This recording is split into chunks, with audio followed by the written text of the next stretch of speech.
येणाऱ्या 25 तारखेला ज्या वेळेला नवी मुंबईचा लोकनेते दिबा पाटील आंतरराष्ट्रीय नवी मुंबई विमानतळ हा खुला होणार आहे, तो खुला होण्याच्या आधी राज्य सरकारनं त्या विमानतळाला घोषित केलेलं लोकनेते दिबा पाटील नवी मुंबई आंतरराष्ट्रीय विमानतळ हे नामकरण किंवा माननीय मुख्यमंत्री देवेंद्र फडणवीस साहेबांच्या भाषेतील नामविस्तार हे व्हावं या दृष्टिकोनातून आत्ताच आम्ही सन्मान्य मुख्यमंत्री महोदयांना भेटलो।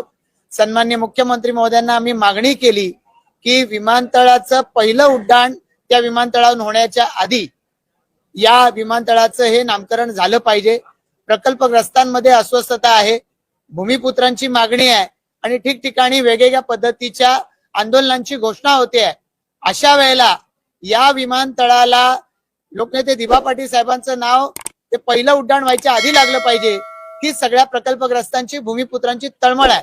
आणि म्हणूनच आज या ठिकाणी सन्माननीय गणेश नाईक साहेब यांच्या नेतृत्वाखाली आम्ही त्यांना या ठिकाणी भेटलो। या ठिकाणी लोकनेते दिबा पाटील साहेब यांचे चिरंजीव अतुल पाटीलजी उपस्थित आहेत, या ठिकाणी माजी खासदार संजीव नाईकजी उपस्थित आहेत, आमदार कथोरे साहेब, आमदार महेश बालदीजी या ठिकाणी उपस्थित आहेत। आम्ही सदस्य मंडळी या सगळ्या आंदोलनांमध्ये ज्यांनी भाग घेतलाय सारी मंडळी उपस्थित आहोत। या आंदोलनांमध्ये वेगवेगळ्या पद्धतीनं जी आधी आंदोलनं झाली त्याच्या वेगवेगळ्या केसेस आम्हा सर्वांवरती आहेत आणि त्यामुळे सगळ्यात जास्त याची तळमळ आणि अस्वस्थता ही आमच्यामध्ये आहे, तशीच ती प्रकल्पग्रस्त भूमिपुत्रांमध्ये आहे। मुख्यमंत्री महोदयांना आम्ही विनंती केली की विमानतळाचं पहिलं उड्डाण व्हायच्या आधी झालं पाहिजे। मुख्यमंत्र्यांनी सांगितलं की नेमकं त्याच्या आधी होईल का सांगता येत नाही, पण पंतप्रधानांनी आश्वस्त केलंय, त्यामुळे दिबा पाटील साहेबांचं नाव या विमानतळाला लागणारच हे त्यांनी सांगितलंय। या संदर्भात आम्ही त्यांना विनंती केली की त्यांनी या संदर्भामध्ये प्रेस स्टेटमेंट द्यावं, पण या संदर्भामध्ये मी यथायोग्य प्रेस स्टेटमेंट देईल असं त्यांनी आम्हाला सांगितलेलं आहे। त्यामुळे लवकरच माननीय मुख्यमंत्री महोदय या संदर्भामधलं स्टेटमेंट देतील आणि या संदर्भामध्ये प्रकल्पग्रस्त भूमिपुत्र यांच्यामध्ये जी संदिग्धता आहे ती मिटेल अशी आम्हाला अपेक्षा आहे।